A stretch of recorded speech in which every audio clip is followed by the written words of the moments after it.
And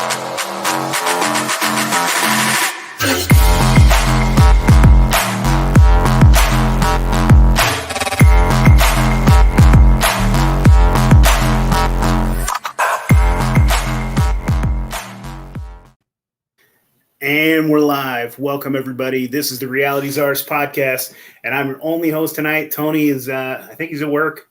He might join us. I sent him a link, so if he gets off of work and he sees it, he might jump in late. Either way, I've got the great Ryan Dean on from the Dangerous World podcast. Brother, thank you so much for joining us. I'm stoked to talk to you, dude. Man, I'm excited too. It's always fun going live. I don't do it too often. So, it makes me feel a little bit of like good butterflies. You know what I mean? It's nice. This will be really fun, dude. And Nate, we talked, what was it, last week? And you seem like a real fun dude to talk with. And, hopefully I get to meet your co-host. But if not, dude, you and I will get into some weird shit. Yeah, my co-host, he's the more serious one. He's the more smart one. He kind of keeps me grounded. When I start like going off, I'm like, are aliens real? Are they like trying to butt fuck everyone? And then he'll be like, I don't know about that. And then he'll kind of bring me back. So, Yeah. So we have a good time. So brother, this is your first time on the show. Do you want to tell our audience a little bit about yourself and where they can find you? Sure, man. I mean, do we want to go back to like when I was born and all this stuff, or how Sure. do you guys go in the intro? No, how big was your dick when you were born? I think it was 3 centimeters. We do centimeters when we're babies, I think. But no, man, it was probably normal size. But I got into this whole thing during the pandemic, and you attach weights to it and stretch, or my dick? You can get them long. Yeah. There's some folks do that. They hang like barbells from the dong. No, I haven't gotten into that. That seems like some fetish shit. I don't mess with that, man. But I enjoy talking with people like you, talking with, the conspiracy community. I got into it, like I said, in 2020 when the pandemic kicked off. We actually started recording before the pandemic got rolling and the world shut down. And unfortunately, it worked out really well. The timing and the subject material was really perfect for this crazy era that we're in right now. And I had a liberal co-host who's not part of the show anymore. Not for like any falling out reasons. He just, started doing his own thing. And man, I've been meeting all kinds of cool people ever since. Yeah, dude, it's fun. So your show is called the Dangerous World Podcast. Do you have like a Patreon? Do you want to like pimp any of that stuff? I mean, yeah, dude, if you're plugging it for me, man. Yeah. Patreon.com/Dangerous World Podcast. And then I have the online store if you want to, buy some shirts or buy any merch of any kind. Mostly hoodies and t-shirts, a few stickers. That's dangerousworldstore.com. And most of the reimbursement for my time comes from Patreon.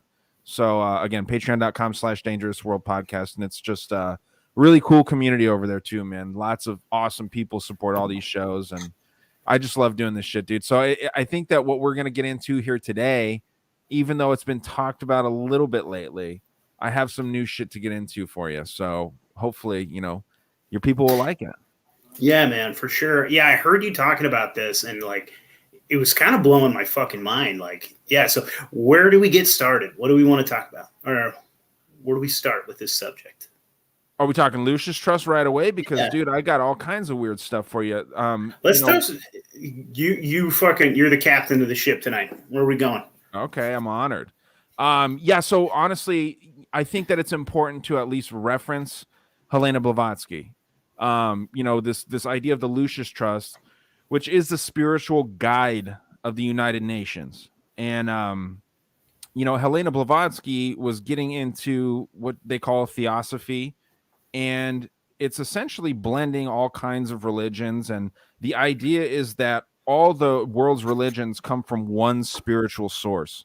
And I personally bag on spirituality a lot. I think that it's really, really pushed onto people. The idea of the new age and all this kind of stuff where focus on yourself and put yourself first always and all this stuff. Well, I like the idea of, America first, take care of your house, take care of all this stuff.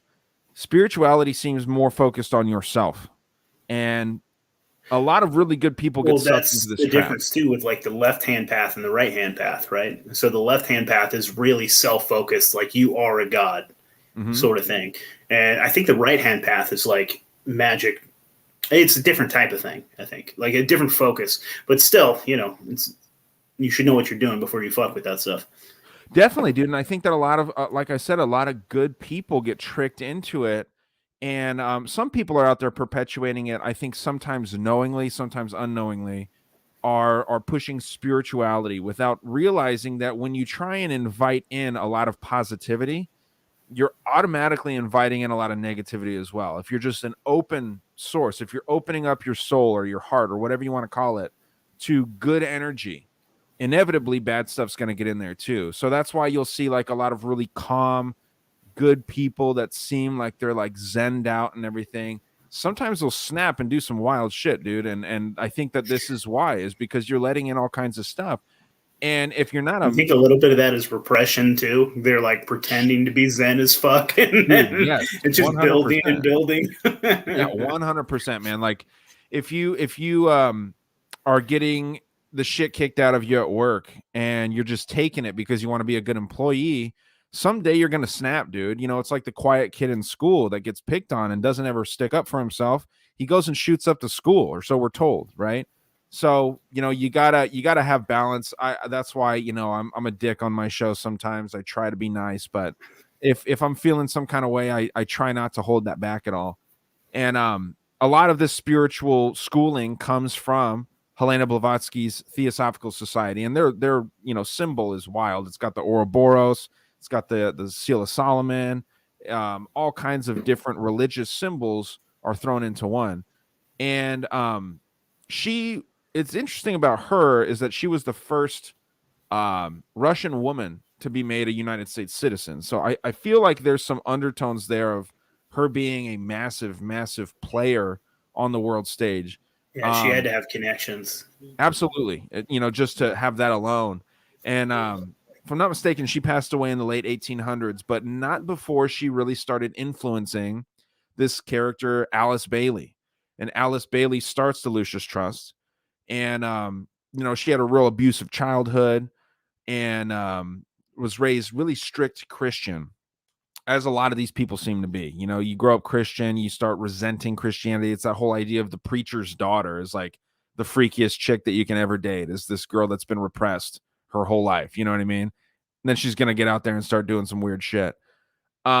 It's the idea of her being suppressed her whole life, not being able to do anything that she wants. She ends up getting introduced to theosophy by some friends, starts hanging out in Hollywood, this theosophical mecca that is called Crotona, if I'm not mistaken. And Crotona is, like I said, the Hollywood branch of the Theosophical Society. And yeah, Crotona. And she goes there in 1917 and starts walking around in the hills after, some weird hallucinations as a kid, starts feeling like she needs to go down the spiritual path, and meets this dude named the Tibetan. And his real name is supposedly Dejul Cool, Dejwal Cool. There's a few different pronunciations for his name. But this guy basically guides her in the year 1919 to create a bunch of books. He supposedly telepathically communicates with her. She writes down a bunch of books, kind of like the story of the Mormons. Did And anyone see this guy, or was this like a in her imagination sort of thing? so that's what's wild about this to me, is that the Theosophical Society makes it seem that this is an absolute real person. And when I was early on looking into this, I thought that the Tibetan was a flesh and blood person, but to me, it's really unclear if he was real or not. Okay. Um, I think that he was a hallucination because, one of the hallucinations that she had as a kid was after a suicidal attempt when she was 15, this Buddhist version of Jesus named Kuthumi comes and sees her in a room and says, don't kill yourself. You've got a mission ahead of you. And you're going to embark on this journey. And she thought that it was Jesus Christ for a long time, until she saw this Jesus-like figure wearing a turban in an image in the Theosophical Society's temple here in Hollywood, and realized that this was the guy, and starts just getting head over heels with the Theosophical Society.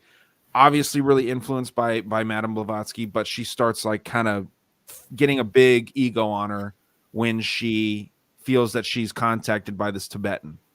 And so, real quick, I just have a personal question actually for you.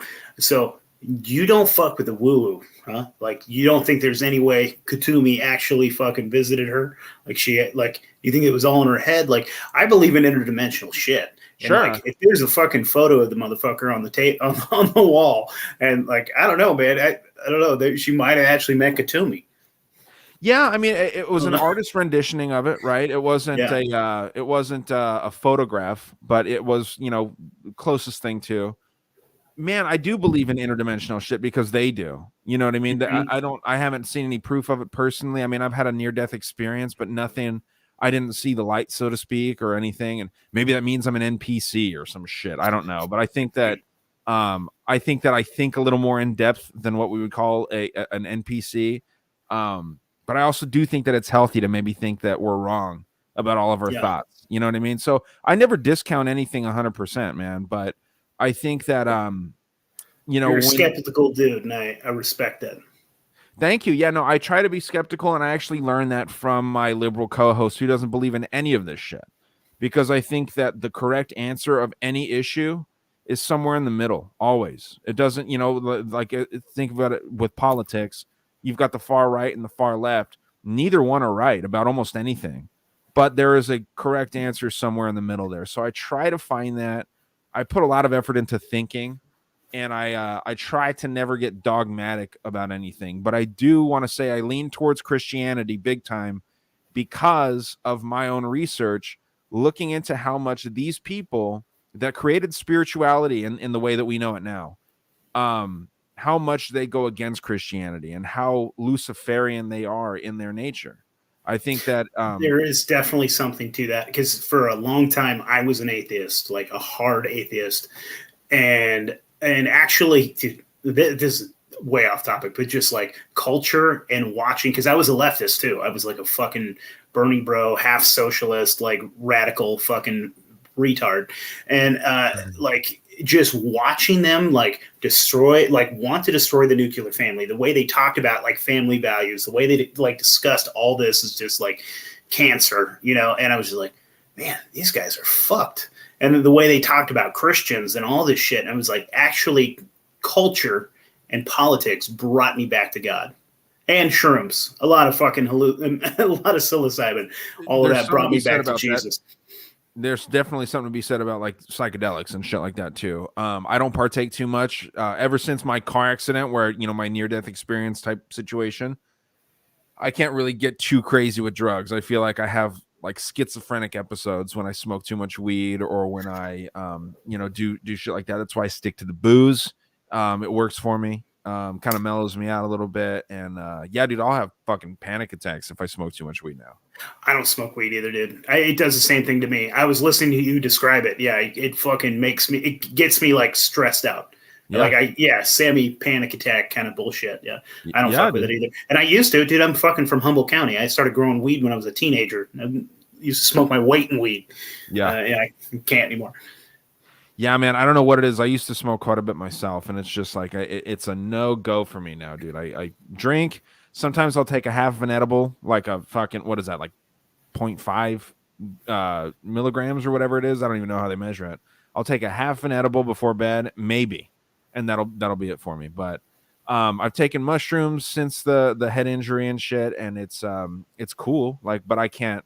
I'll microdose, but I won't go wild on it. So yeah, I was laughing. I was just saying, I was laughing when I was listening to the episode with you and Adam, and he fucking took the dog CBD and got high. Dude, and he was all fucked. I was like, fuck, that sucks. Almost ruined his sobriety by it, right? No, yeah. And that is really cool that someone can do, like someone I know has done 10 years sobriety. That's fucking hard, man. So like I told him, I'd never miss an opportunity to congratulate him on that. But yeah, man, it's interesting just to think about the ideas of the way that these people think and try and reverse engineer that. And that's what gets me to leaning towards Christianity, right? Now, the Christians have their shortcomings big time. Shit, from the 12th century to like the 17th century, I want to say, they were assholes, dude. Like, and really, even like while I was alive, they were censoring a lot. They weren't out there necessarily killing on like the world stage, but they have their problems, man. But I think that there's a lot of Satanists and Luciferians that disguise themselves as not only Christians but Jews, all kinds of different like Abrahamic religions. Let's discuss Christianity later because I do want to talk to you about that. Because, like, to me, the fucking asshole Christians, to me, I mean, they're a bad representation of Jesus, and like, Absolutely. I don't associate with that type. Like, I call that churchianity, and I don't fuck with it at all. Like that sort of thing. But yeah, I don't want to get you off topic because like you were on a roll, and I keep fucking. I have ADHD like a son of a bitch, so sometimes you can just say, you know. No, man, this is your show, dude. No, I'm happy to answer any questions you got. No, yeah, it's to me, like I said, it's just the reverse engineering. That's how I do everything. I know that I'm not an intelligent person. I'm not a book smart person. So I look at someone that's a lot smarter than me, usually that I disagree with, and I'm like, yeah, that guy's wrong. Fauci is wrong about his idea, and his propaganda is wrong. He's lying. Yeah, he knows the truth. You look at that motherfucker. He knows what he's doing. When you look into his past, his previous undertakings and the way that he's operated in the past, and that's not someone that I would want to emulate. I wouldn't want to take any advice from someone like that. He killed my stepdad. We'll talk about that later too. Oh man, I'm sorry to hear that, dude. That's fucked. Yeah, sorry about that, dude. But you know, him or not only him, but you know, the Vatican. I don't believe in what they say, you know, their history. And yeah, they've had many different popes, but it's the same institution. And anyone that wants to get to the top of an institution like that is probably, you know, more in line with that institution than my own beliefs. And it's the same with you know, the United Nations and the Lucis Trust, which again, Lucis is the spiritual guide of the United Nations, which by the way, they do have a meditation room, which it's got a black cube inside of it. And you know, a weird. It always comes back to that, dude. I really think there's so much to that Saturnian cult shit, to that black cube shit. It's really fucking wild. I mean, yeah, it's everything. Yeah. It seems to be the base of everything. You know, there's that stone at the corner of the Mecca, the shrine for the Islamic people. There's a stone there that supposedly God threw down at that spot, and that's why they built that cube there. You know what I mean? There's a lot to it. I don't know if that'd be like the Philosopher's Stone or what the hell that situation is. I haven't looked into it much, but there's a lot of cultish aspects to all these religions. But I just find it interesting that Christianity and obviously Judaism are really persecuted big time right now. You mentioned the idea of breaking up the nuclear family, and that's that's number 2 on the 10-point plan for the New World Order and the Lucis Trust, specifically through Dr. Robert Mueller. Not to be confused with the Robert Mueller going after Trump during all that shit, but yeah, Dr. Robert Mueller, number 1 is remove God from school. Number 2 is break up the nuclear family. You know what I mean? And those are ways to fuck society, basically. Society cannot operate. And if you want an example, look at the black community, man. They have been really, really ruined by the idea of that number 2, where they break up the family, putting away. That's in the top 10 list for BLM too. If you read it, they say we need to destroy the nuclear family. Yeah.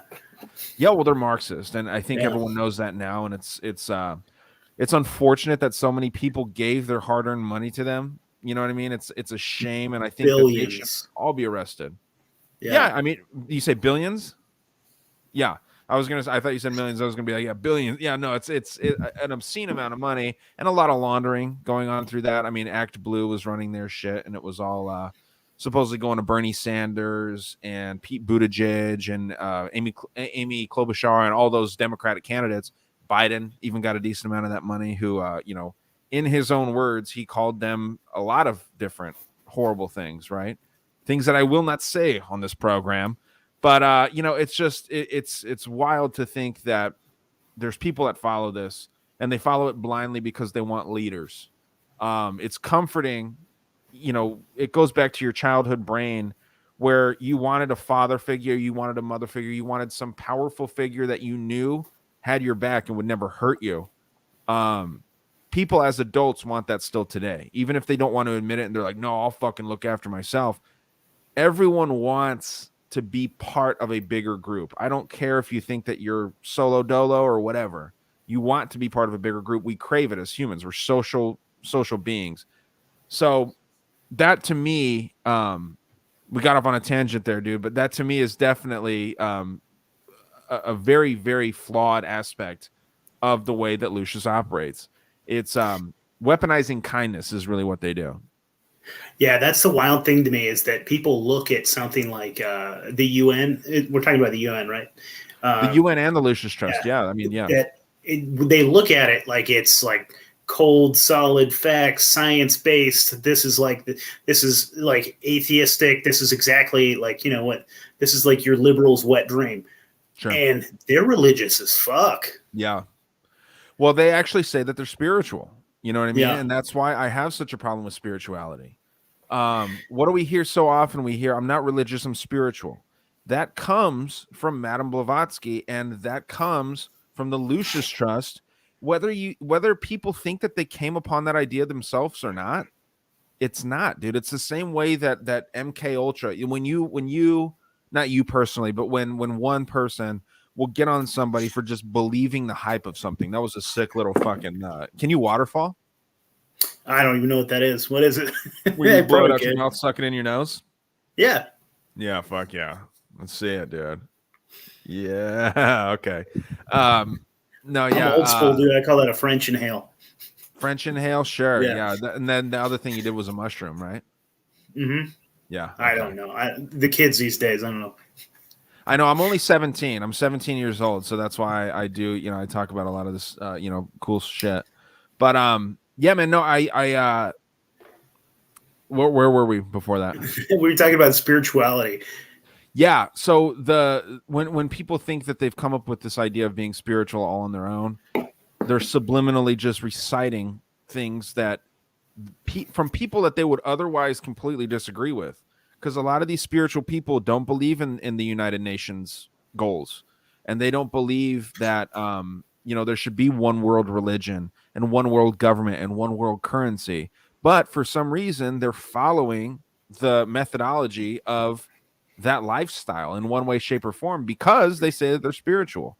And I'm going to get into this idea of world goodwill when the time comes here, because that is some stuff that I looked into in depth today, just for this conversation. And it is about, doing yoga during a full moon, being really, really tapped into the festivals of spirituality and all this crazy stuff, man. And it in theory, oh, go ahead. Goofy and woo-woo, man. Yeah. Like, have you ever heard of biodynamic farming? Do you know what that is? Biodynamic farming? No.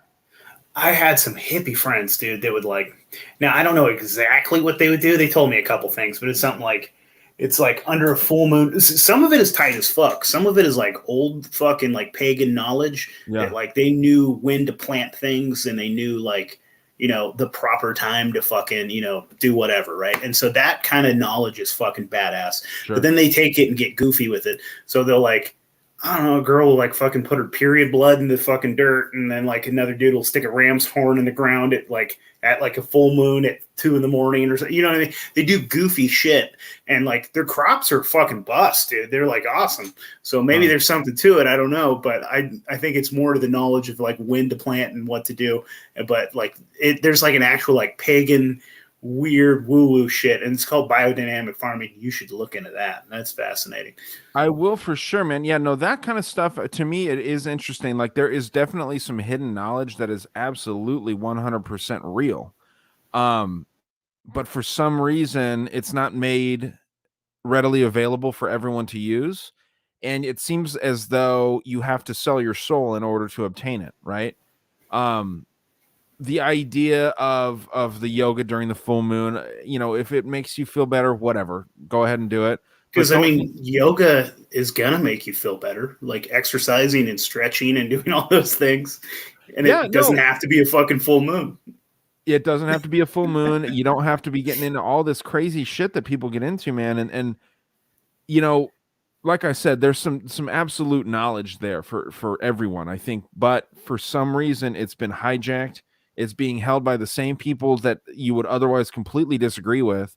And some people will say that these people are trying to bring that out to the forefront. Madame Blavatsky had this knowledge that she wanted everyone to have. It's not true. She would have put it out there for everybody at the time. Alice Bailey wouldn't be partnering up with the United Nations. She would have just thrown it out there. They had the Lucifer Publishing Company in 1917, and then they had to change their name to Lucis Trust in 1920 so that they could partner up with the UN. If they were so concerned with getting out this hidden knowledge, then stick with the Lucifer Trust and put it out there. You know what I mean? But people wouldn't want to fucking go behind that. No one wants to flat out sell their soul. I mean, the average person doesn't, but a lot of people get tricked into it by doing this weird stuff. Like you said, yoga will make you feel better for sure, but there are definitely some weird occult aspects to yoga. And there is, yeah, it's fascinating. Like each position is like it's like a prayer to a god. Mm-hmm. Yeah, it's fucking bizarre. That's why I've never really fucked with yoga much. Yeah, no, I for some reason I've never gotten into it too. I like the pants that the girls wear a lot. I think that those are fun. But I don't mess with yoga myself. I'm a bigger dude. I don't need to do that shit. I can just walk around. I'm actually in the process of losing weight right now. But I just go out and hit a punching bag, dude. It gets stress out. I can think of someone that I don't like, or I can just listen to music, and I can just hit a punching bag. And I think that that's a good way to lose weight, eat a little healthier. Yoga, if you got a bad back or something, do some yoga. You know what I mean? But I don't know. Doing yoga during a full moon is absolutely weird. And they put a lot of energy into the full moon and everything for some reason that it brings. But I think that the moon is definitely something weird too. I don't think it's a natural thing. I think that maybe there are some weird entities that live in that structure, and you're focusing on the moon, and when you can see the whole thing is the time to worship it. That's weird, man. That doesn't make any sense. And there's 3 festivals for the full moon, according to World Goodwill, and I can actually pull those up here if I can find them quick enough. But one's during Easter, one's during June, and then one's during another time. It's slipping my mind right now. But yeah, man, it's a lot of moon energy going around with that crap, and it's just wild to me. Do you see much of a correlation between like occultism and moon shit, or have you looked into that at all? I have, man. I've been studying. I've been trying to study occult shit lately, just trying to learn all that different stuff. Like I've been listening to. Are you familiar with William Ramsey? I've heard the name, man. I haven't listened to him. I don't think though. Yeah, let me see. Not William Ramsey. I love William Ramsey. Who the fuck am I talking about? Is this a William Ramsey? It sounds right. Yeah, it does sound right. William Cooper. Yeah, William Ramsey is awesome. No, he has an awesome show. Bill Cooper. Oh, you know yeah. Didn't he write Behold the Pale Horse? Mm-hmm. Yeah. Yeah, I've been listening to his. Dude, he has like a 40-hour series, and you can find it on Spotify. And it's called. He's dead. Yeah. Okay. It's called the Mystery Babylon series, and he goes through like the occult's entire religion, how it got started, like all the different symbolism, what it all fucking means, and it's fucking wild, dude. And it all comes back to like celestial worship. It's all about like the moon and the fucking and the sun. The sun is fucking huge and all that shit. It's fucking wild. That is interesting, man. You triggered something in my mind when you said Babylonian or Babylon, because I was actually listening to something today. I forget where it was, but it was saying the idea of Babylon and the name and what that means. Bab means gateway, and Elonian means of the gods. So the Babylonian term would mean gateway of the gods. So Interesting. yeah, dude, there's a lot there that I was looking into, and I didn't want to give it away, but I'll just talk about it here because I'm going to do an episode on this. That Jack Parsons opened up a portal when he was doing his experiments. You know, this is a self-taught rocket scientist, and he was researching a lot about Babylon, getting into some really, really weird shit. And he would chant to Pan while he was doing his rocket experiments. So when he died in this explosion, he was summoning some sort of demon or some sort of entity. And in the process of that summoning, when the final step is to close the portal, you know, talk to this entity and then, you know, usher it back into its dimension and then close the portal, he ushered it in, blew himself up on accident, supposedly, and then, you know, was unable to seal the portal. So that's when a lot of shit starts getting weird after he dies, right? And again, he was messing with this Babylonian stuff. So it's interesting to me just to look into, and it ties directly into the idea of aliens being some sort of spirits or, you know, potentially the government. But I think that there's something to do with the alien connection and the founding of Israel, because Israel, if I'm not mistaken, comes about in 1947. And 1947 is really when shit starts popping off with UFOs. Yeah, man, all that's fucking fascinating. I really want to hear about the Israel connection. Yeah, I got to do more research into that. But yeah, that's super fucking fascinating. Jack Parson, he was working with Aleister Crowley, right? Wasn't he his fucking one of Yeah, the he was homies? a protege of Aleister Crowley, and he actually L. Ron Hubbard lived in Jack Parsons' house. So that's like an unholy trinity there. Jack Parsons, fucking L. Ron Hubbard, and Aleister Crowley. You know what I mean? Yeah, it's fascinating.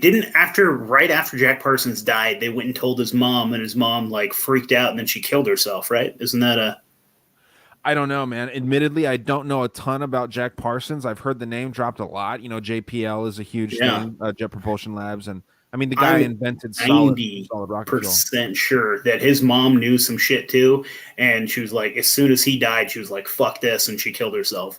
Like she didn't want that shit to, or whatever it was. She didn't want people asking questions or something. There's something weird about that. Huh.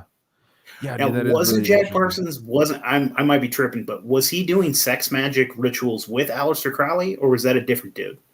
Yeah, Jack Parsons was doing weird stuff with him. And from really quick, I just wanted to correct myself. I think Israel was founded formally in 1948, so a year after all the weird. But it was the 47 war, right? Wasn't that the year that? I don't know. I might be tripping. So Israel came about after World War II, which ended in 45. So it's all in that same area. So you could debate it. I mean, the foundation goes back to 1870. According to the interweb. All the Zionists that were there trying to, fucking over the Palestinians.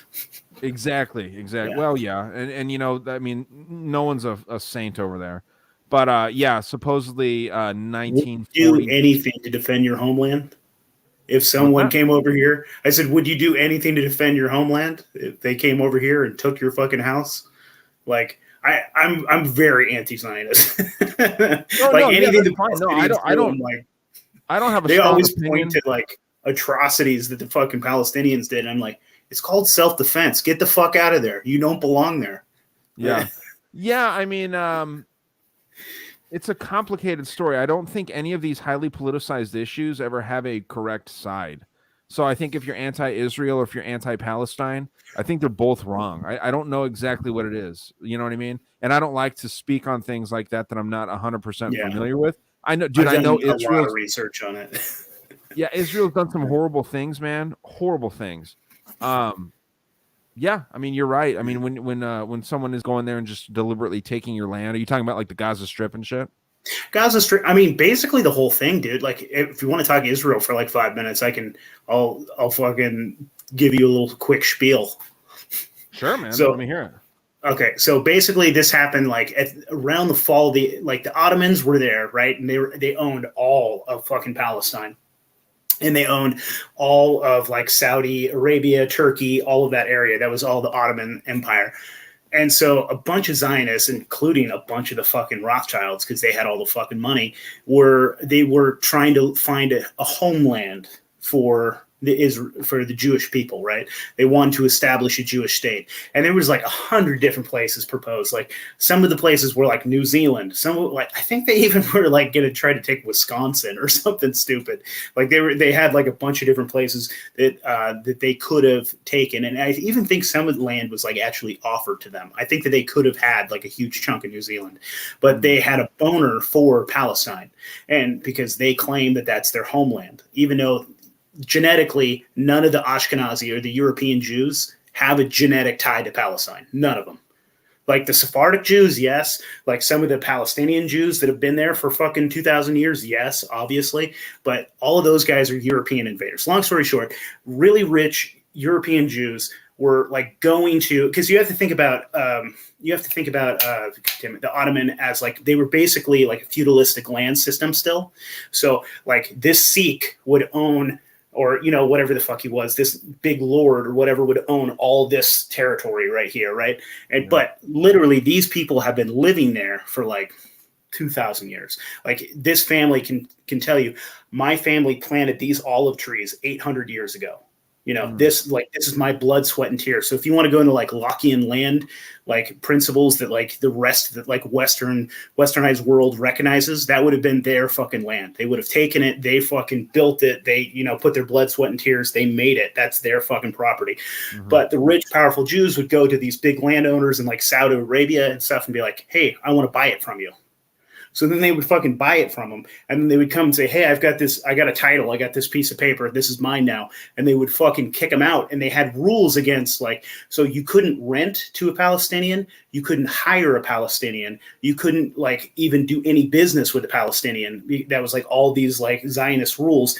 And they would have these big like conglomerates, basically. They would buy all the property and they would gift it to, they were trying to get like European Jews to come. And so they'd be like, hey, we'll give you some land. And so literally some of this land would just be sitting there owned by these trusts, like by the Rothschilds. No one living on them. The farm is dilapidated. The houses are falling apart. And the Palestinians would say, hey, can I just like rent it from you? Can I just like this is like my fucking house. They'd be like, no, fuck you. Turn them into fucking refugees. Then they would get salty and get pissed. And then they would have these big squabbles. They would have these big fights. And then this was around World War II. And then around the fall of the Ottomans and like, dude, just a bunch of crazy shit and this is all England's fault. Everything I blame England for, like basically all modern problems I blame England. They promised the land to the Palestinians because they wanted the Palestinians to rise up and fight against the Ottomans because they wanted to destroy the Ottomans. They also promised it to the French because the French were like getting tired. They also promised some of the land to the Russians to keep them in the war and keep them fighting. Like, so they promised like Palestine, Lebanon, Israel, all that area to like so many different people. At the end of the war, they all try to go to England and say, okay, we want our peace. And the only people that didn't get really a peace were the Palestinians. Like Lebanon was given to France. Like the rest of that was like kept by England, or by Israel. It was really fucked. The Palestinians got super fucked on the deal, and now they're just basically homeless, dude. They're like in the Gaza Strip, and then they're in the little fucking in the West Bank, and they're fucked. They're like in an open air prison. They supposedly have their own government, but they can't leave, they can't go, they can't do anything. And so, like, I understand why they're angry, they're pissed, and they want their fucking land back.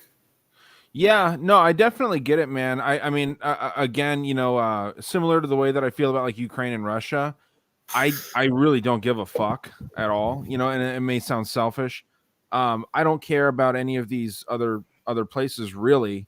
When we're giving our tax dollars to Israel, that's my biggest problem is that we pretend they're our best friend. Yeah. And so then, we give them tons of money. We give them tons of support. They literally have like shot down. They've like, do you remember like the bombing of that fucking ship of ours? They stole fucking the nuclear technology. They're fucking parasites. Yeah, they're awful. Yeah.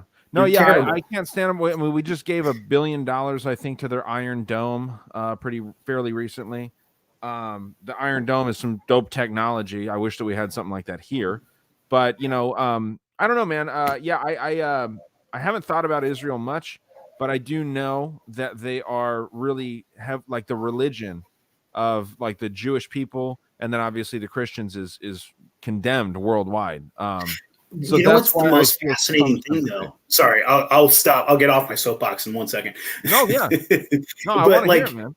the majority of those Zionists, dude, and the ones that are like pro-Israel and shit, are not Yeah, yeah. religious. They're not fucking Oh, of Jews. course not. They're They're Khazarians, right? like the actual fucking Jews that like are actual that like actually are like subscribe to the religion of Judaism. Like there's a fuck ton of them. They're anti-Zionist. They're like, we weren't supposed to take this land back by force. That's not like I've listened to several rabbis describe it, and they're like, look, we were kicked out of our land because we made these mistakes. That wasn't supposed to be ours again. Like at the end of the world, we're supposed to be able to like have our land back or something, or like Israel's supposed to be established again, but it's not through force. It wasn't like the way they went about it was like very anti-biblical. And so there's a shit ton of actual Jews that are anti-fucking Zionist, and it's fucking wild. And so it's like the weird asshole Khazarian fucking like Rothschildy, like atheistic or more Babylonian, like kind of weird fucking culty shit. They're the ones that want the fucking. That's bizarre. Okay. Well, they picked, so the Khazarians picked Judaism to hide behind, right? They could pick. I don't know exactly how this worked out, but they could either be Islamic, they could be Christian, or they could be Jewish. And they picked the right one. They picked Jewish because, you know, they claim that they're the chosen people, which that already pisses a lot of people off, me included. I think that that's a whack idea to think that just because you're born of a certain race that, you know, and we if you hate one group of people, you're considered racist. Unless it's the Jewish people, then you're considered anti-Semitic. It's got its own special term. You know, Yeah, there's a it's lot weird, of very, man. but I think that a lot of it is contrived.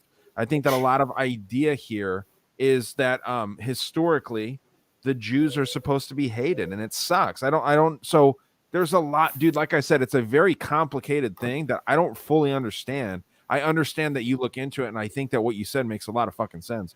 But I don't support either side, dude. As far as I'm concerned, get rid of all of them. You know, I fucking blow the fucking area up. Same as Ukraine and Russia, dude. I don't give a fuck about that, man.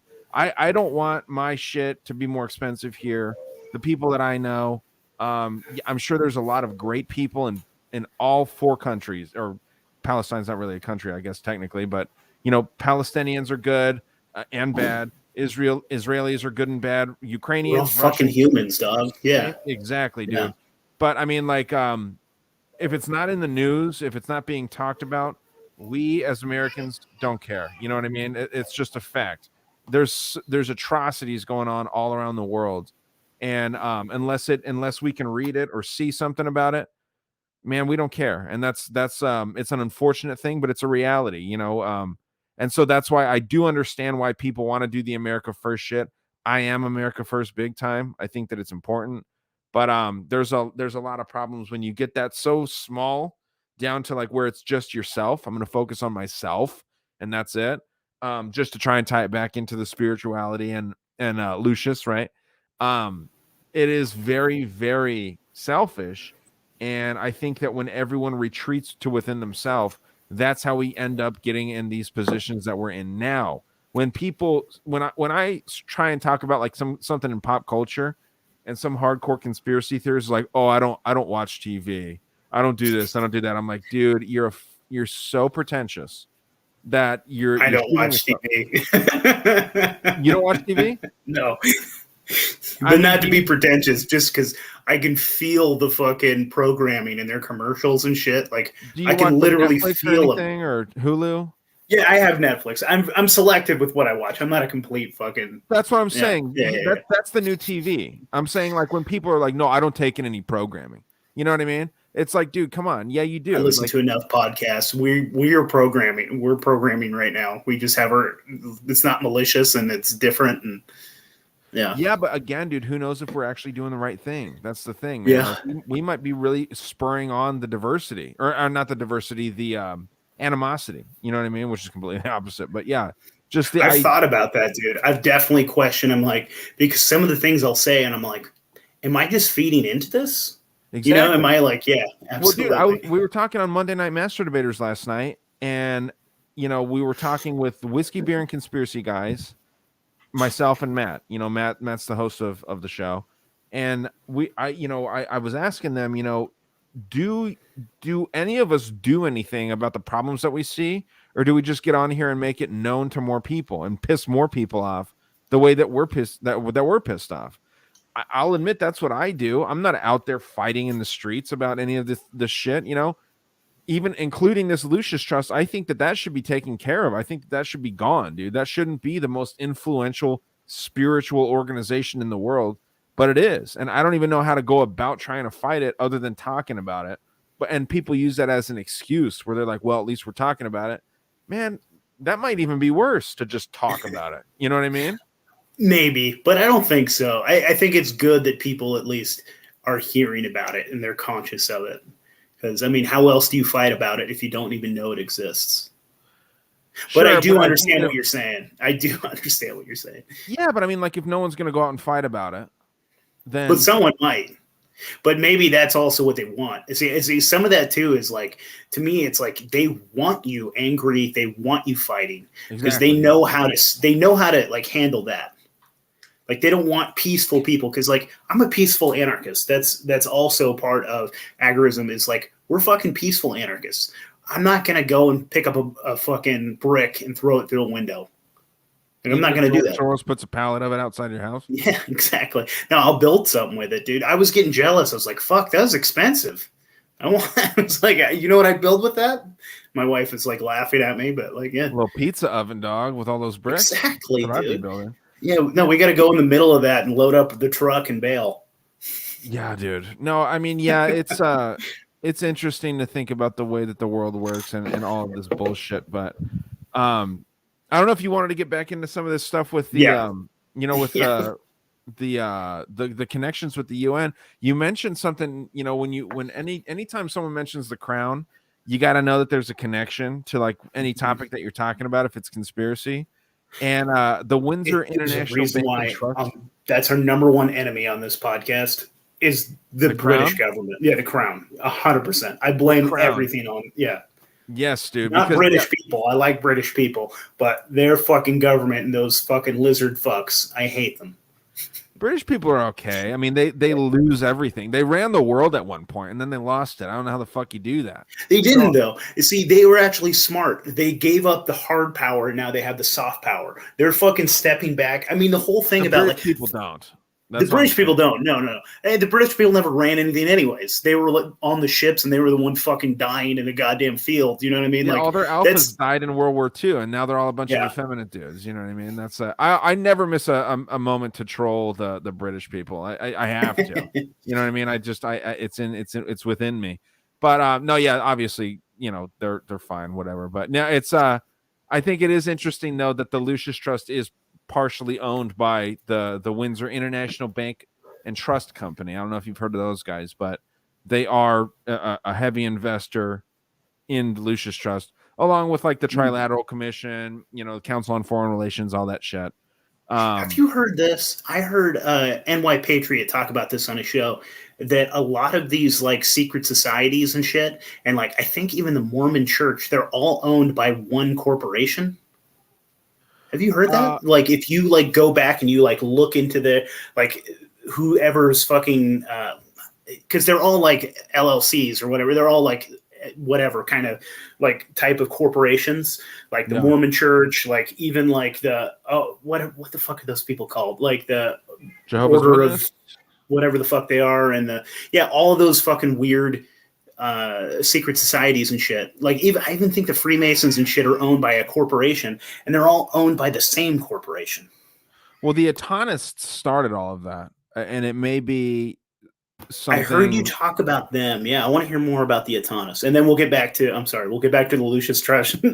And oh no, yeah, well, yeah, the Atonists are just an interesting thing. They worship Akhenaten, right? I mean, like Akhenaten was the renegade pharaoh, and he, supposedly, I mean, some wild people think that Obama is a descendant of Akhenaten, right? And so Obama is destined to be the new world order leader, and he's actually eyeing to be president of the United Nations, to vaguely tie it back.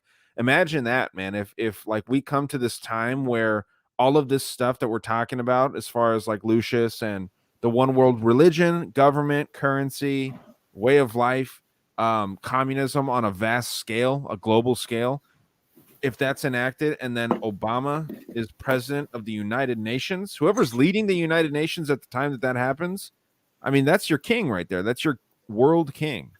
And I think that is something, I mean, he's young enough.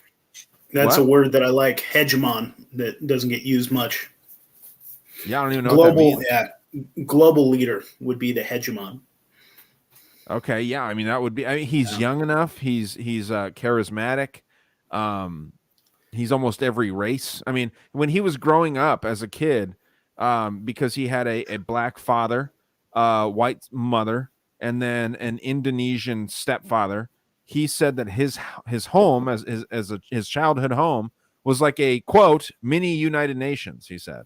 So I mean, that's kind of really subliminal programming, I think, right there. And he grew up in that way, and you can't ever hate on him for hating a specific group of people unless they are, you know, United States patriots. Because he definitely does not like those people. Child of CIA agents. He's a child. Well, yeah, his father, Barack Obama Sr., a Kenyan politician, you know, the Safari assets. Assets better than agents, rather. CIA assets, yeah. Sure, yeah. Well, he grew up. His father was, you know, in Kenya. They had the Safari Club, and the Safari Club was like the quote unquote real CIA. You know, where like Egypt, Saudi Arabia, Morocco, two other countries, I forget the other countries, but like these 5 countries were the real CIA. And you had, I mean, this is in Kenya, this is in Barack Obama's backyard, you know what I mean? So it is a weird coincidence that, you know, Barack Obama Sr. is coming up, politically speaking, the same time that this thing gets founded back in the 70s. You know, I don't know, man. Very, very coincidental. And yeah, CIA, his mom was like allegedly a beta sex kitten. And all this weird stuff, dude. And no one really knows. Is she hot? I've never seen pictures of her. Not really. I mean, maybe back then, maybe if she was naked or something, she like probably has a good figure. But no, I hadn't. Really... How are they connected? Because I know that they're fucking connected to the Bush family too.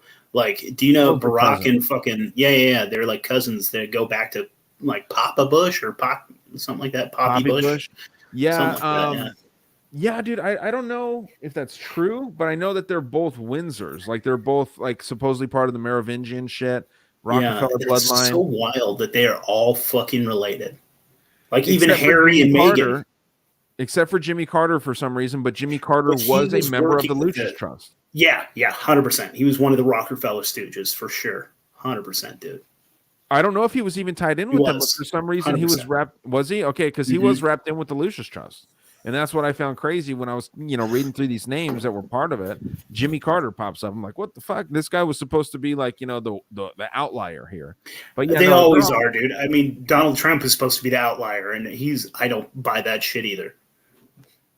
Well, are we going to get some more hate mail? Are we going to get somebody going to tell us they're going to shoot us? No, I was going to make a joke. I was like, well, you just haven't looked into it hard enough. But yeah, no, dude, it's so crazy that I think people still think that Trump is a good guy. I was wrapped up in it, dude. The first president that I voted for ever.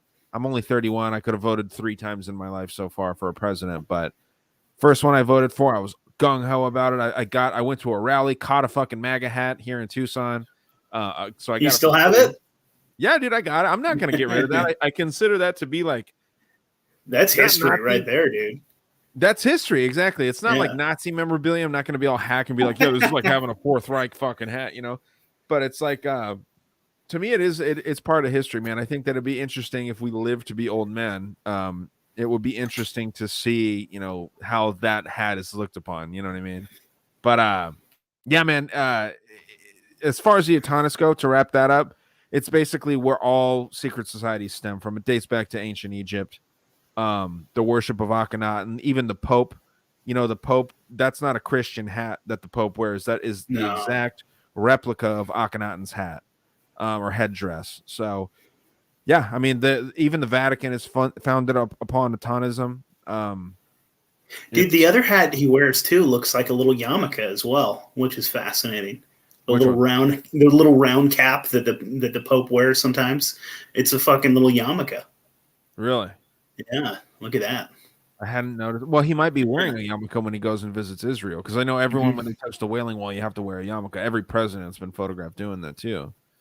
So it's definitely a weird aspect of no matter what religion you are, no matter what you stand behind, when you go over there and you bend the knee to Israel, you got to do this whole thing. So it feeds into your idea that these people are ruling the world. I think it's all part of the same shit. I mean, World War I was supposedly fought to ruin the Jews. The Second World War was supposed to prop the Jews up, and then the Third World War was to ruin the Jews' accomplishments, according to Albert Pike, loosely. Interesting, because to me, I look at the First World War, and that was like an attack on the monarchy. That was trying to like tear down all of the kingdoms, and then try to have democracy. Yeah, and then Albert Pike said that along those lines, breaking down the monarchy, and then World War II is to pit socialism against capitalism. Also, like the essentially what it is, Nazis versus fascism versus freedom is what it really is. And then this next one is a war on the banks, the one that we're seeing right now, which could develop at any time. Not with Ukraine and Russia. I'm one of those weirdos that feel like it's been going on for a minute. Like, I think we're in World War III. We just haven't acknowledged it yet. I mean, it's not like it's not, we're not fully in it yet, but I think the argument could be made. Yeah. Yeah, it's cold. And what's interesting is the focus is on Ukraine, and we're giving all of our money to Ukraine. Meanwhile, Iran, Israel, Saudi Arabia, and the United States are going at it behind the scenes. I mean, that's a serious problem that's not being discussed at all. Do you think that it's real, though? Yes, definitely. Okay, because I go back and forth, man, whether or not I think this is all just like the United States needed we needed another Cold War. Like, we always need an enemy. Like, because even when the Soviet Union fell, right before it fell, I don't remember, one of our douchebag, one of our guys was over there, and like there's a quote from the USSR, from one of their bigwigs. He said, like, what do you do when the devil dies? Like, what are you going to do when the devil dies? Is what he said. He's like, because they had a great enemy that they could use to like whip everybody up. Like, dude, people were so on board with the Cold War. Like, you had the liberals, the Democrats, the Republicans, everybody was like gung-ho for the fucking Cold War. Like, it was pretty unified and pretty like unanimous. And we haven't had an enemy like that again. I mean, maybe like the first year or so after 9/11, like you had the United States like really unified again against an enemy, but we don't have one of those right now. And they're trying to make Russia that, and it's not working. Yeah, I think it's part of that 100-year plan, and I think that is a test in a sense, right? It's a test to see, okay, can we get the entire country mad at Russia, who's historically been the bad guy? But at the same time, they've been laying the groundwork for no side to really get along. There's no truth, and there's no true or false, right? Yeah. I can look you in the eye and I can say that there are 18 genders, and you can sit there and you can look me in the eye and say, no, there's 2. And we'll both be right by quote unquote real sources. You know what I mean? There's no truth, dude. So that's why it's interesting, doing the podcast and stuff too, where, dude, I'm not wrong about anything. You're not wrong about anything. We can both be polar opposites, but we can both find fucking facts that says that we're both right. Postmodernism. It was the destruction of truth. Exactly. Yeah. Yeah. And so then everything just comes down to power dynamics. And so it's like, who's more powerful? And that's really what it all will come down to. If there is no black or white, if there is no yes or no, if there is no male and female, if it's all just everything is just power dynamics, and then it's just who has the bigger stick. Yeah, that's a good point to bring up. Postmodernism, dude. Yeah, is where nothing's real. There's no truth. It's I mean, Aleister Crowley talked about it. A lot of occultists have talked about it, man, where it's this new age where you are what you believe you are, and that whole I am that I am shit. It's which is actually an aspect of this whole weird cult and spirituality. The spirituality, dude. I wasn't gonna say it, but yeah, no, it's I think that it really is ruining this world. I think spirituality is, personally. Now, a lot of people in this community disagree with me on that, and that's fine.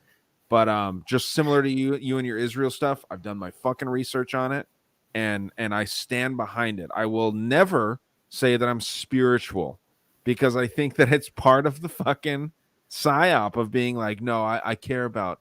I just want to be good. I don't want to hurt anyone. Never. I mean, that's what. See, that's the sad thing, is that there are really nice aspects to that, and there are like some really big positives from that. But it's definitely, everything gets co-opted, dude. Mhm. So, like, to me, like I think they try to steal the real spirituality. Like, the real spirituality is that, dude, we are spiritual beings trapped inside of a meat suit. And we do connect, I think, to a creator. Like, we all have a piece of the divine, the creator, in us. And so in that weird way, there is a reason to love one another, because you are me and I am you. And that sounds like spiritual woo-woo bullshit, but it's true. But they try to hijack that. And then they say, okay, then we all have to unite again, with this, like, what? So tell me, what is their savior called? You remember they have a Maitreya. name. Maitreya. Yeah, they want to like co-opt this whole spiritual movement, and they want to because that sounds like the Antichrist. The Antichrist is going to sound good. He's going to bring peace. He's going to bring all of this stuff, and it's going to trick the majority of people. It even says that in the Bible. Most Mhm. people are going to be tricked by this. Even like true believers are going to fall for this shit. It's fascinating as fuck, man. And Yeah, he's probably Maitreya. already here. Well, they say he is. I mean, they Yeah. absolutely say that he has been here. He's been on TV. He's been all over, and Who is it? it Is it is Elon? It's not Elon Musk. Let's guess.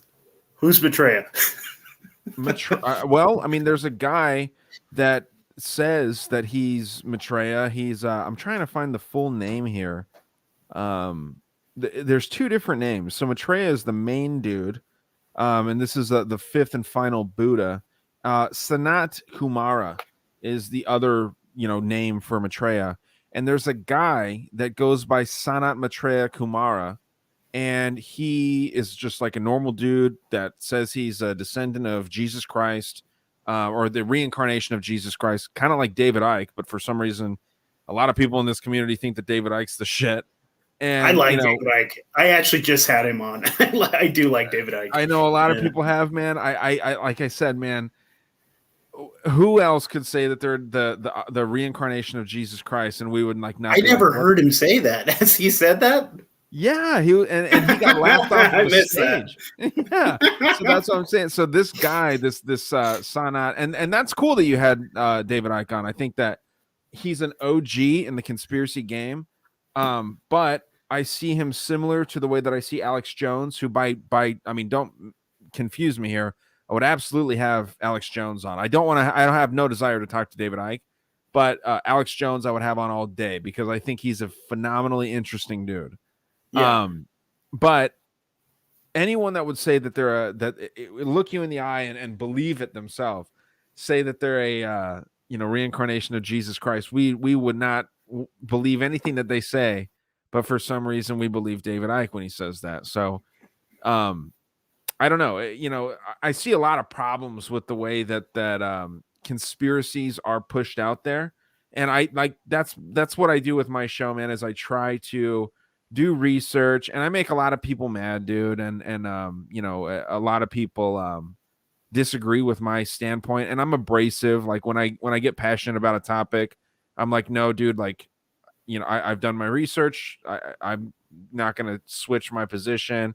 It's like politics, right? Like you're not going to convince a leftist that they're wrong about some shit. Only time that I've gotten kind of like hate mail is when I've gone hard and talked shit about Elon Musk.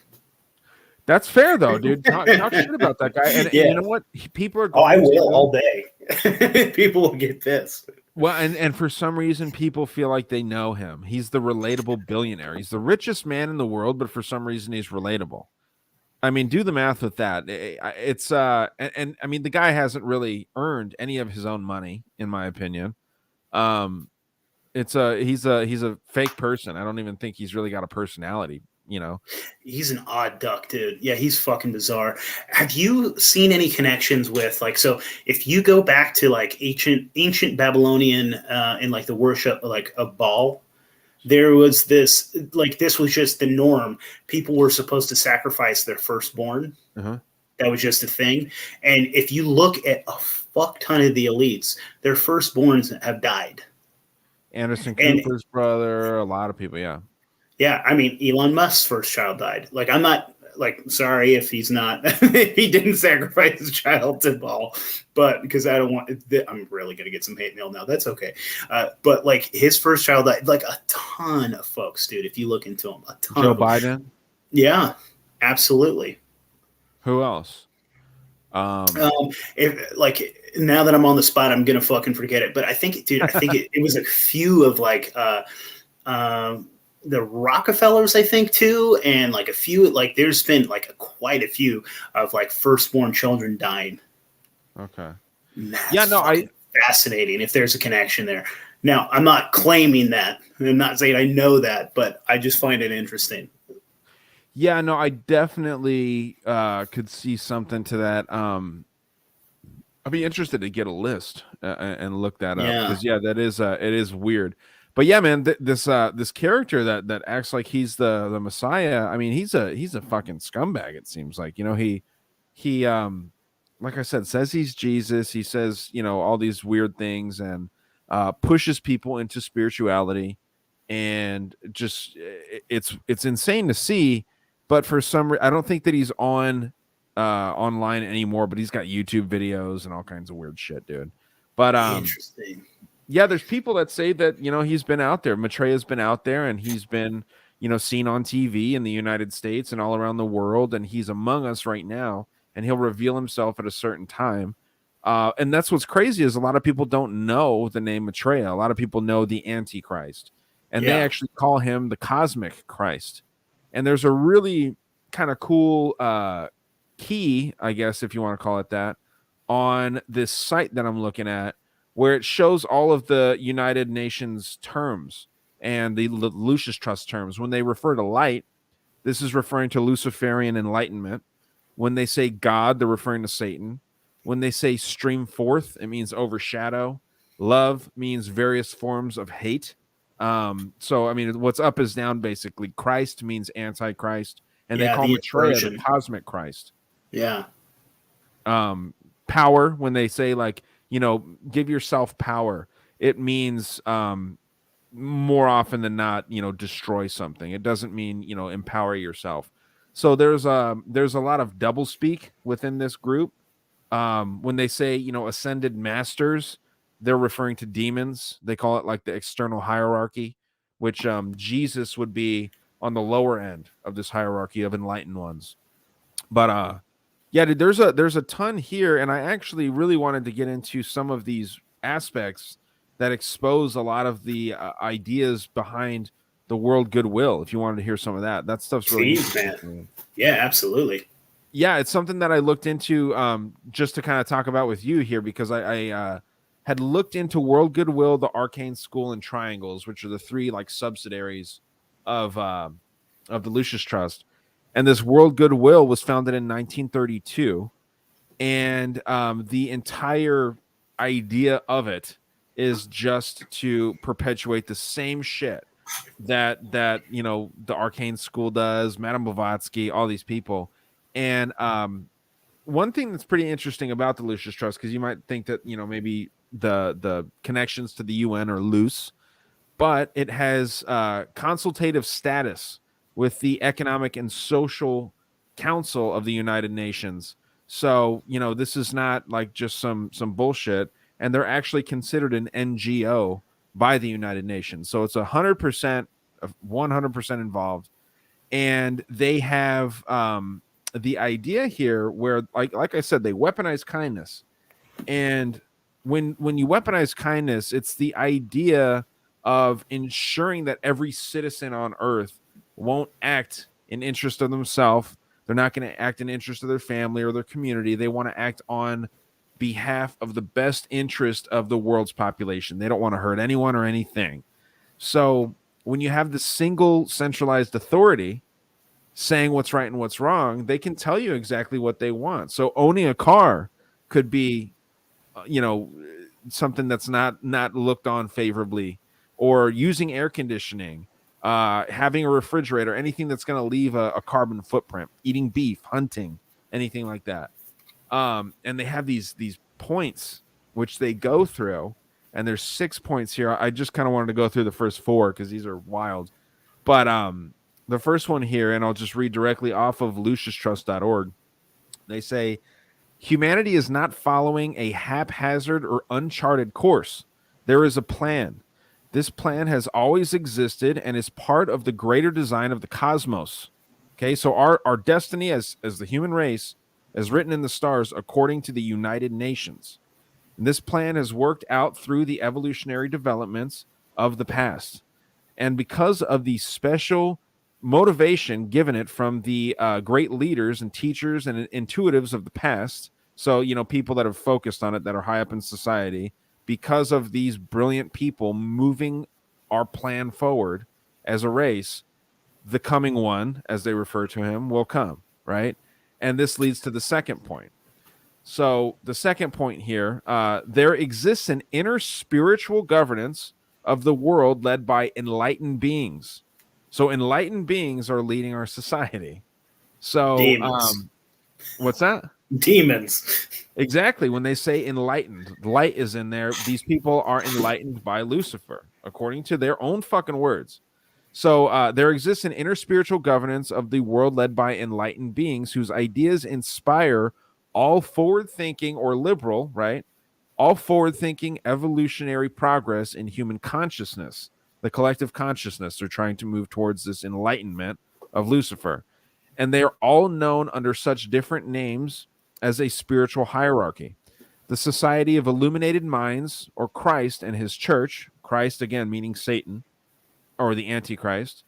According to various spiritual traditions, humanity has never left without spiritual guidance or direction under the plan. So I don't know what your thoughts are on those 2 first points, dude, but it sounds directly like this is why I kind of give the idea of lizard people being something, because they say that there are spirits and enlightened beings that are guiding our world leaders directly right here. Well, I mean, that to me goes back to the interdimensional stuff, because they've literally exactly what you just said. They have been talking about this for a long ass time, that the elite are talking and they're being guided by these interdimensional beings, whatever the fuck they are. And I don't think that they're talking about angels. I don't think they're talking about God. They're talking to these dark entities that have made them promises, maybe things like immortality or things like that. And to me, this is this whole move into transhumanism too.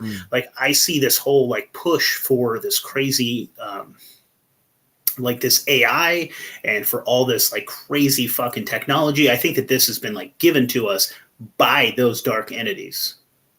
Well, yeah, I mean, I say it all the time. Push towards that. Yes, dude. I say this often that the devil doesn't come to you, or maybe you don't believe in the devil. Maybe let's just call it evil, darkness, everything that you don't want. Right? This stuff doesn't come to you in the forms of saying that I'm going to fuck you in eternity in fire, right? It doesn't come to you like that. It says you're going to have everything that you ever wanted. Just do this. That's all that it is. It's a pleasing thing. I mean, the devil is often portrayed as a very attractive female, right? Not saying that females are evil, but it's the idea that temptation, things that are appealing to you, will get you sucked into this horrible lifestyle that really has no end to it. But yeah, point 3 here is interesting, and this is where Maitreya gets brought up again on the Lucis Trust website, where the UN is involved directly, again citing their own sources. Point 3 is there is a widespread expectation that we approach the quote age of Maitreya, as it's known in the East, when the world teacher and present head of the spiritual hierarchy, the Christ, will reappear among humanity to sound the keynote of a new age. Thoughts? It's so wild that they fucking put this out there. Isn't it, dude? it's so fucking crazy because they will sit there and call you a kook. Like, let's say that I'm a Christian and I pray and I feel like I have a connection and a communion with my God. You're a fucking crazy lunatic, you know? Yeah. And then they're putting this shit out there. Yeah. Yeah, man. It is like I said, this is why I lean towards Christianity, is because they sit there and say that Christianity is the worst religion. Alice Bailey actually said that Christianity is the thing that is really ruining their agenda. So again, taking the words out of the beast's mouth here. I mean, again, I'm not sold on Christianity, but I lean towards it because of this. And this is the final point that I'll read. There's two more, but they're not. They're kind of reiterating the former points. And if you're interested in this, anyone, just go to luciustrust.org and click on World Goodwill, and you can go through the tabs and you can see all this shit. Send me that link, man. I'll put it in the show notes. Yeah. Okay. Yeah. No, I definitely will. I'll be happy to. The site's fun to tool around because they had on the 14th of this year. The 14th of 2022 in June. So June 14, 2022 was World Invocation Day, and they have one every year, sometime in June, late June, mid-June, early July. World Invocation Day, where they have everyone in their clique and anyone that would be stupid enough to recite this prayer of invoking Maitreya. And they don't say Maitreya, but they say the coming one. Say a prayer to the coming one, this entity that we vaguely call God in their own words. Pray to this thing, and maybe we'll be lucky enough that this thing will appear this year. It's once a year, usually in the middle of summer, and it's dark stuff, dude. I played the recording on my Lucius Trust episode. I didn't play the prayer because I don't want people hearing that shit unless they want to actively go out and look for it. But I mean, I've looked at some of the prayers. I never read through all of them because even though I'm not spiritual, it creeps me out. Yeah. Yeah, dude, I'm not spiritual, but I've fucked with Ouija boards before, man. And like I would be considered probably by a lot of like people that I talk to today, I would be considered a Satanist back then. Like I used to fuck with some dark shit. And like I've seen repercussions of that. I had a horrible like 2 or 3 years of my life, dude. Because no loved ones died, thank God, but just like, selfish things that were all focused on me were fucked for like 2 full years, and I just couldn't get ahead. I like just felt like shit for 2 years, and now I'm better. I don't know what happened. Again, I'm agnostic. I don't fucking know what's on the other side of this realm, but I'm not looking into that darkness anymore. So that's another thing that reiterates my lean towards Christianity. So yeah, there has to be a balance in that shit because like I'm very curious about this shit and I want to like know as much knowledge as I can, but I also don't want to know too much and I don't want to fuck with it. I mean, knowing like you said, dude, knowing is power. Yeah. But fucking with it's a different thing. You know what I mean? I've done curses, like I've tried curses and they've actually kind of worked. And it's dark, dude. It's weird. That's shit. The scary people that a lot of people don't get. I mean, magic is 100% real. Absolutely. Intention, putting shit out there. I think sex magic's real. But I'll never mess with it again, dude. Like ever. As long as I live. I don't care what happens to me, man. I won't, because it's like when you point your finger, you got 3 pointing back at you. You point like if I were to put a curse on you, maybe it would fuck you over, but it would come back to me threefold. So I don't fuck with that shit, dude. I think that I mean, Christians don't like to hear this, but like when we're praying, that's magic. And we should be putting something positive out there. And then guess what? You have positivity coming back to you. I'm reaching out to the Creator. I'm praying for someone and I'm putting good intention for them, towards them. And I think that it, like in the same way that the bad shit, I think that you can get some of the good shit. Yeah, man, I never really pray for myself, but I pray for other people that I care about, and I pray for like wider scale things. I try not to pray for myself. Sometimes I'll pray for like, as goofy I'll as pray it for sounds. you, Ryan. Oh, thank you, sir. No, I mean, I don't know if it actually works like that. You know what I mean? I don't know if you pray for someone and it works. I think that honestly, the universe gives you what you deserve, or God gives you what you deserve. And I think that's why I didn't die when I had that really horrible car accident. I want to hear more about that. I don't know if this is a different episode or something, but yeah, I want to hear about your car accident. I had a pretty gnarly one myself. Yeah, dude. Let me get through this fourth point just so we can wrap that Yeah. up, and then yeah, dude, I'm super down to talk about that because I looked into near-death experiences too, and from what I understand, they're vastly different depending on who you are, and apparently seeing the light is a bad thing from what I understand. So, and I've that heard goes that too. it I've goes back heard to that too. Lucifer. Yeah, it goes back Yeah. to Lucifer, dude. So, yeah. So point four out of these six, in order to, bring the world into the age of Maitreya and the new age, it says this. It says there are millions of mentally alert people in all parts of the world who are in touch, either subconsciously or consciously, with the plan and work to give it expression. In them, the consciousness of humanity as one interdependent unit is alive and active. They regard the many differing national, religious, and social systems in which they serve as modes of expanding human consciousness and ways by which humanity learns needed lessons. Through their living example, they give humanity a new and better vision of what life should be. So, to me, and I don't know what your thoughts are on this, it sounds like the Great Reset, right? Through their living example, they give humanity a new and better vision of what life should be. It sounds like a reset. It sounds like, hey, this is the way things are. This is the way things should be. Through Maitreya, we're going to bring this idea of what things should be to fruition. And with your collective consciousness, we can make this happen. That's fucking wild, dude. That's fucking wild. And to me, though, I mean, how are any of these people living a good example of how the world should be? Like, these people are literally fucking kids. They're like stealing, they're killing. I mean, they're monsters.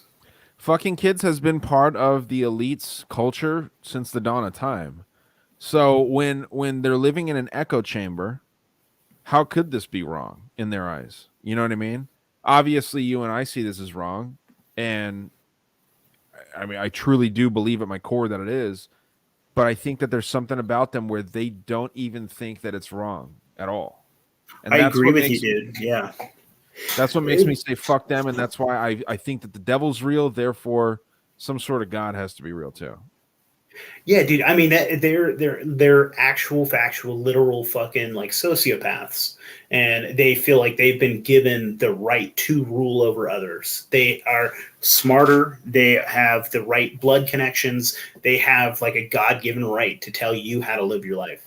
Yeah. And it goes back to, yeah. I mean, there's like, to me, them fucking kids. That's like sex magic to them. Like, that's something that they've been doing to like harness power and like do like bizarre things, and that's just part of their fucking religion that they've been doing for fucking millennia. Yeah, man. I mean, what's another interesting aspect of this too is, I don't know if you remember when I was talking about that Tibetan guy that Alice Bailey supposedly met with, the Jules Cool guy, when she was walking around Crotona in the Hollywood Hills and saw this guy that they wrote the books with. Yeah. Okay. Yeah, no, Yeah, I so remember that. yeah, so this guy told her as well that society was going to be infiltrated by these spirits, by these light bodies that were going to kind of infiltrate these individuals that are at the highest parts of society in these different areas. We're talking like telepathic communication, trained observers, magnetic healers, educators of the new age, political organizers, workers in the field of religion, scientific servers, psychologists, financiers and economists, and creative workers. So all aspects, the highest levels of all 10 of those fields are supposedly, according to Alice Bailey, again, a branch of the UN through the Lucis Trust, is saying that all 10 of those aspects of society at the highest levels are infiltrated by otherworldly entities. You know what I mean? Yeah. That's why the fucking lizard people thing makes a little bit of sense to me now. I used to think that it was just kind of a fun fringe theory, But when you look at the UN's own beliefs, it actually makes a little bit of sense that there is some otherworldly thing. And maybe it creates itself in our heads when people see these things as like a reptilian of some sort. But at the very least, it's some sort of demonic entity. I mean, Lucifer's called the dragon. That's a big version of a snake or a lizard, right? I don't know, man. Yeah, It makes sense. no, I absolutely believe in that shit, dude. 100%. Like I like, to me, I see these entities that are all around us, like the interdimension. They're here with us, but they can't like interact with us, and it's almost like a vampire where you have to sort of invite these To things let in. it in. Yeah, yeah. Yeah, yeah. And so like these people, I mean, I think that's what a lot of those like occult rituals are, when they like whenever you're starting to take oaths, that's when I kind of step back. Like I've got friends that are Freemasons. I have Freemasons that have been on the show, and I have Freemasons that are going to be on the show. But to me, anytime you start taking these oaths to these things and like this occult kind of shit, I really think you open yourself up to this stuff. Yeah, I think if God turns his back on you, which I do go against what Christians say, where God will never turn his back on you. That's not true, though, because in the Bible it does talk about like giving yourself up to a reprobate mind, where you basically like, if you say, God, I want nothing to do with you, and you like you're solid on it, and you know the decision you're making, you give yourself up to a reprobate mind, like he'll let you go. Yeah. Like there is that, and I think that's part of like, I think to become one of those higher level, because I mean a lot of Freemasons are just like dudes that just like they fucking drink beer and act like, it just do their, it's like a boys club sort of thing, and they don't know what the fuck they're fucking with.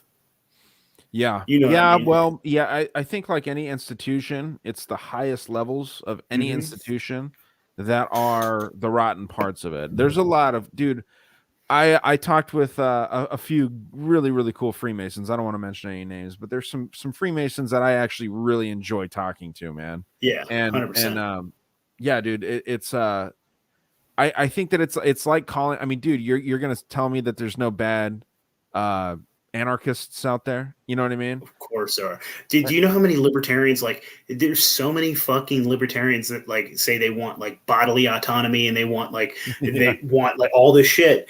And what they're really fucking saying is, a lot of them, I would not say there's a majority. There's a very small minority, but there's enough of them that it's fucking scary, that they're like, everything is about consent and everything's about autonomy and everybody has their right to choose.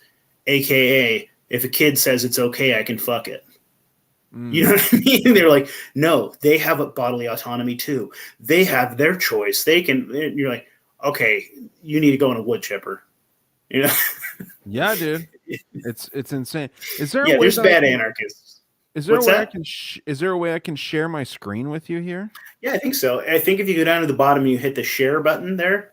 Yeah, I think you can definitely do that, and I can just add it. Because I wanted to. Okay, so you can see this. Wait, hold on. It should pop up like a bubble, and I can add it to the stream. Okay, is that showing? Okay, so look. So this shit right here, meditation at the full screen. There we go. There we go. Can you see that? Yep. How it says it's the Lucis Trust website. You see that, lucistrust.org. Right there. Yep. Meditation at the full moon. This is a whole section that they have here. Introduction to full moon meditation, 3 major spiritual festivals, 12 spiritual festivals. These are the 12 months, like all the zodiac signs. Moon charts and meeting schedules, so they meet on full moons. Full moon meditation outline, full moon booklet, keynotes, full moon talks, all this. I mean, this is all full moon shit. They really put a lot of attention towards the moon, and this is what I was reading here, just the these 4 points. It's dark stuff, dude, and I don't understand why there's not more attention put on this. The Great Invocation. Yikes. The Great Invocation is that thing that I was telling you about. This is that prayer. I don't recommend anyone read it. If you want to, go for it. I don't think it'll work. Enough powerful people have been doing it, and it's not fucking working, because I do think that good wins in the end of all this. But yeah, I mean, but like you said, it's inverted, so maybe it is working exactly the way they planned. Like they're I don't know, man. I really don't know, but I know that I mean you can see their symbol here. Their symbol reminds me a lot of like I mean you have the X and then you have the trident in a way, right? So I mean you get yeah, like some ocean and a and some tail. yeah, you get a lot of weird Yeah. shit in there. And just to touch on these other two aspects of the Lucius Trust, the Arcane School was the first one that was started after Lucius Trust became what it is today versus the Lucifer Publishing Company.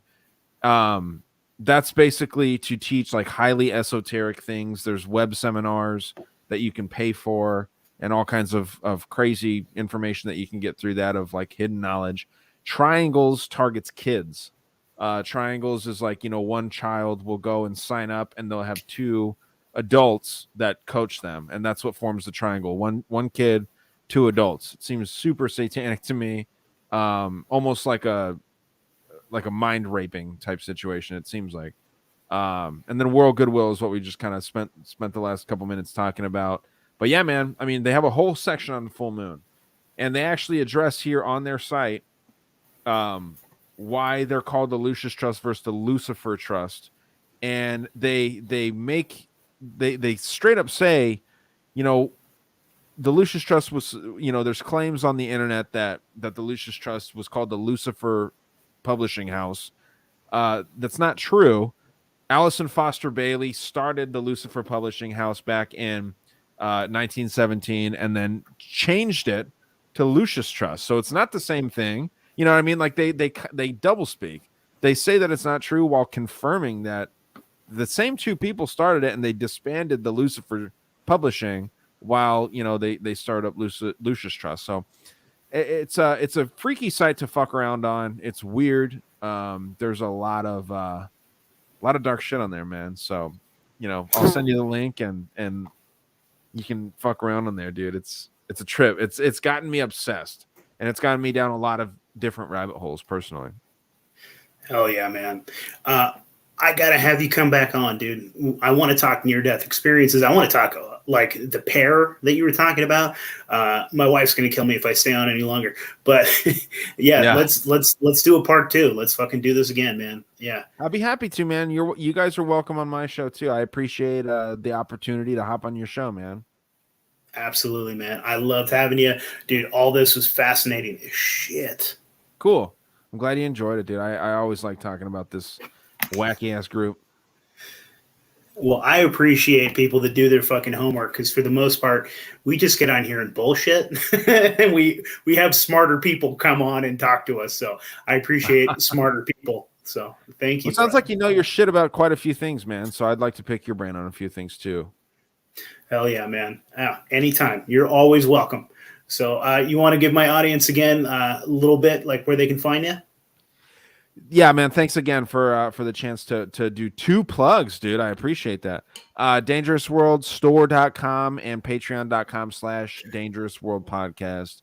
You can find me on all the podcatchers. And thanks to the Reality Czars, man. This is awesome. Fucking A, brother. Thank you again. I'm going to hit the outro. All right. Cheers.